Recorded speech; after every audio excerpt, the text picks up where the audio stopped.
Olá, gente boa, tudo bem com vocês? Eu hoje quero ler esse livro aqui, Primeiras Histórias, do João Guimarães Rosa. Eu quero ler o capítulo 3, que se chama Soroco, Sua Mãe e Sua Filha. Fala assim: Aquele carro parara na linha de resguardo, desde a véspera. Tinha vindo com o expresso do Rio, e estava lá, no desvio de dentro, na esplanada da estação. Não era um vagão comum de passageiros, de primeira, só que mais vistoso, todo novo. A gente reparando, notava as diferenças. Assim repartido em dois, num dos cômodos as janelas sendo de grades, feitas de cadeia para os presos. A gente sabia que, com pouco, ele ia rodar, de volta, atrelado ao expresso daí de baixo, fazendo parte da composição. Ia servir para levar duas mulheres, para longe, para sempre. O trem do sertão passava às 12h45. As muitas pessoas já estavam de ajuntamento, em beira do carro, para esperar. As pessoas não queriam poder ficar se entristecendo. Conversavam, cada um porfiando no falar com sensatez, como sabendo mais do que os outros a prática do acontecer das coisas. Sempre chegava mais povo, o movimento.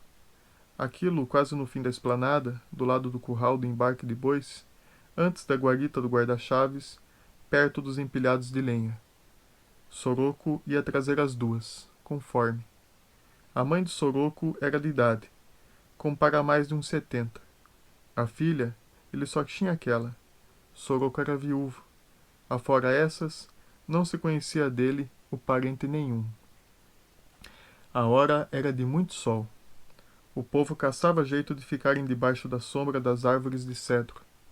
O carro lembrava um canoão no seco, navio.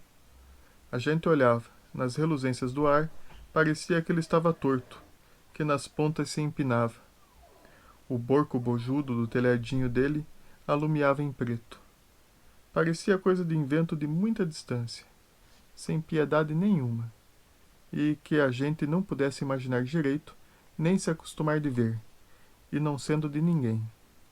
Para onde ia, no levar as mulheres, era para um lugar chamado Barbacena, longe.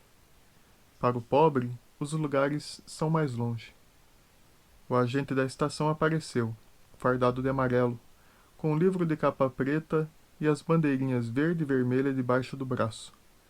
Vai ver se botaram água fresca no carro, ele mandou. Depois, o guarda-freios andou mexendo nas mangueiras de engate. Alguém deu aviso. Eles vêm! Apontavam, da rua de baixo, onde morava Soroco. Ele era um homenzão, brutalhudo de corpo, com a cara grande, uma barba, fiosa, encardida em amarelo, e uns pés, com alpercatas. As crianças tomavam medo dele. Mais da voz, que era quase pouca, grossa, que em seguida se afinava. Vinham vindo com o trazer de comitiva. Aí paravam. A filha, a moça, tinha pegado a cantar, levantando os braços. A cantiga não vigorava certa, nem no tom, nem no se dizer das palavras. O nenhum. A moça punha os olhos no alto, que nem os santos e os espantados. Vinha enfeitada de disparates, num aspecto de admiração. Assim, com panos e papéis, de diversas cores, uma carapuça em cima dos espalhados cabelos, e enfunada em tantas roupas, ainda de mais misturas, tiras e faixas, dependuradas, virundangas, matéria de maluco. A velha só estava de preto, com um fichu preto, ela batia com a cabeça nos docimentes. Sem tanto que diferentes, elas se assemelhavam. Soroco estava dando o braço a elas, uma de cada lado. Em mentira, parecia entrada em igreja, num casório. Era uma tristeza, parecia enterro. Todos ficavam de parte. A chusma de gente, não querendo afirmar as vistas, por causa daqueles transmodos e despropósitos, de fazer risos, e por conta de Soroco, para não parecer pouco caso. Ele hoje estava calçado de botinas e de paletó, com chapéu grande, botara sua roupa melhor, os maltrapos.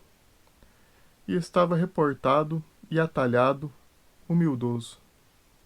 Todos diziam a ele seus respeitos. De dó, ele respondia: Deus vos pague essa despesa. O que os outros se diziam? Que Soroco tinha tido muita paciência, sendo que não ia sentir falta dessas transtornadas pobrezinhas. Era até um alívio. Isso não tinha cura, elas não iam voltar, nunca mais. De antes, Soroco aguentara de repassar tantas desgraças, demorar com as duas, pelejava. Daí, com os anos, elas pioraram. Ele não dava mais conta, teve de chamar a ajuda que foi preciso. Tiveram que olhar em socorro dele, determinar de dar as providências de mercê. Quem pagava tudo era o governo, que tinha mandado o carro, por forma que, por força disso, agora iam rimir com as duas, em hospícios, o se seguir. De repente, a velha se desapareceu do braço de Soroco. Foi se sentar no degrau da escadinha do carro. Ela não faz nada, seu agente. A voz de Soroco estava muito branda. Ela não acode quando a gente chama. A moça, aí, tornou a cantar, virada para o povo, ou ao ar. A cara dela era um repouso estatelado.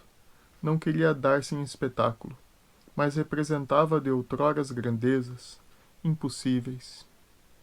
Mas a gente viu a velha olhar para ela, com um encanto de pressentimento muito antigo, um amor extremoso, e principiando baixinho, mas depois puxando pela voz, ela pegou a cantar, também, tomando o exemplo, a cantiga mesma da outra, que ninguém não entendia. Agora elas cantavam junto, não paravam de cantar. Aí que já estava chegando a horinha do trem, tinham de dar fim aos aprestes, fazer as duas entrar para o carro de janelas enchequetadas de grades.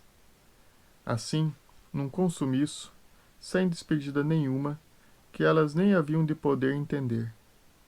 Nessa diligência, os que iam com elas, por bem fazer, na viagem comprida, eram um nenego, despachado e animoso, e o José abençoado, pessoa de muita cautela. Estes serviam para ter mãos nelas, em toda a juntura. E subiam também no carro uns rapazinhos, carregando as trouxas e malas, e as coisas de comer, muitas, que não iam fazer míngua, os embrulhos de pão.